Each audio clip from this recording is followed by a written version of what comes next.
Welcome to the programme. We start in Afghanistan, where fighting is escalating between the Taliban and a resistance group in the Panjshir Valley. The mountainous enclave is about 150 kilometres north of the capital, Kabul. It's been the only province to hold out against the Taliban, despite being entirely surrounded. The National Resistance Front is a multi-ethnic group made up of militias and former Afghan security force members. Dozens of people have been killed on both sides in recent days. Charles Stratford has more from a village close to the valley. Behind me, you'll just about be able to see the town of Gul Bahar. Now, that is the entrance to the Panjshir Valley, the only entrance to the Panjshir Valley. Civilian population in the thousands. When we arrived, there was a lot of smoke, there was a lot of artillery being fired at that town. We understand that the Taliban are in control of it, but they have been responding as well in the last 5 minutes or so. Again, more artillery, heavy machine gun fire being heard. We've spoken to locals in the area, many locals telling us how terrified they are. They say the fighting started about 4 days ago, and as I say, they say that it's especially bad at night. It has been escalating. They also say that the resistance, this group called the NRF that are in control of Panjshir Valley, they said that they saw this group pulling in weapons, bringing in weapons into the area in and around the time that the Taliban took control or pushing towards taking control of Kabul, preparing themselves for this fight. Now, bear in mind that this valley is historically known for its strong resistance. The Soviets were never able to take it. The Taliban have never been able to take it. It is 95% plus Tajik, population of around 150,000. The resistance is being led by a man called Ahmad Massoud, the son of a very famous fighter against the Russians in the 80s. We know that there have been negotiations in the last few days. Obviously, they have fallen by the wayside now. They have failed. Now, Afghanistan's future was one of the topics discussed during a meeting between the British and Pakistani foreign ministers. Dominic, Raab says the UK is boosting aid for Afghanistan's neighbours as they deal with refugees fleeing the country. And his Pakistani counterpart, Shah Mahmood Qureshi, says that he'll stand with any Afghan government that's backed by the people. There are certain compulsions that we have to deal with that perhaps you don't have to. For example, there are daily crossings of about 20 to 25,000 people in normal times. That's a huge number. Can we block them? No, we can't. Can we regulate them? Yes, we should. Are there risks? Yes, they are. There are organizations over there that are not friendly to you, us, or anyone. So we have to guard against that as well. Bulk of their trade goes through Pakistan. Do we keep our borders open? Can we close them? And if we do close them, are we contributing to a humanitarian crisis over there? Right? And if we have to trade with them, then who do we talk to? Anyone who's in charge. Engaging with that authority is a compulsion that we have to deal with.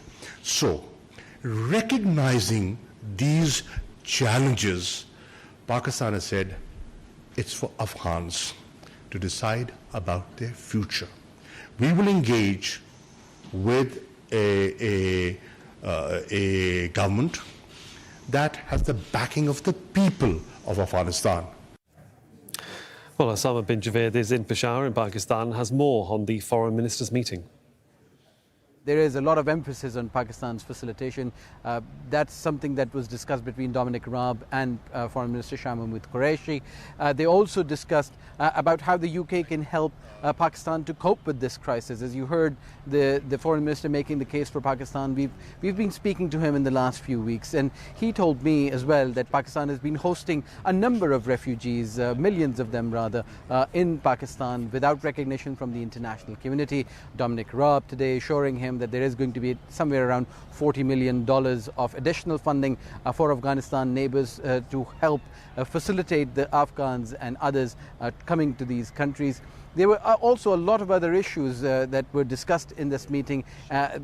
Pakistan and the United Kingdom's bilateral relations, the issue of a foreign action task force, about the finances for terrorist funding, and all of those issues coming down towards Pakistan's role that it is playing in trying to facilitate some sort of peaceful transition in Afghanistan. A Taliban spokesman says China has promised to keep its embassy in Afghanistan open and to increase aid. The Chinese government says it wants to play a role in the reconstruction of the country, but it hasn't given many details. Katrina Yu has more from Beijing. Well, China's foreign ministry has posted a statement on its website confirming that the phone call took place.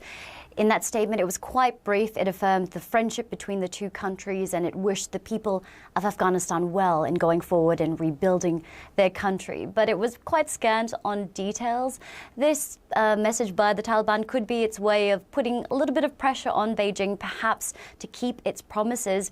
Beijing has said that it will play a role in the economic reconstruction of the country, but it's been quite vague as to how it intends to do that. But no doubt that Beijing does intend to play a role here because it does have some existing investments in Afghanistan that it probably wants to protect. It also has very extensive investments in neighboring Pakistan. So it is looking at the economic potential of the country and the impact on the region at large.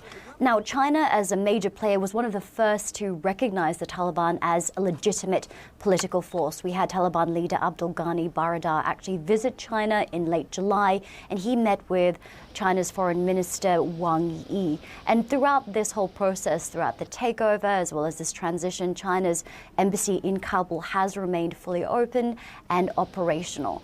Now, Beijing has been very critical of the US, saying that its hasty withdrawal was to blame for the chaos caused in the country. But at the same time, China has said that the US should not just cut and run, that it has responsibilities in the country and should help contribute to its economic rebuilding as well. Now, Andrew Small is a senior transatlantic fellow with the German Marshall Fund of the United States Asia Programme. He says China stands to gain a lot by working with a new Afghan administration.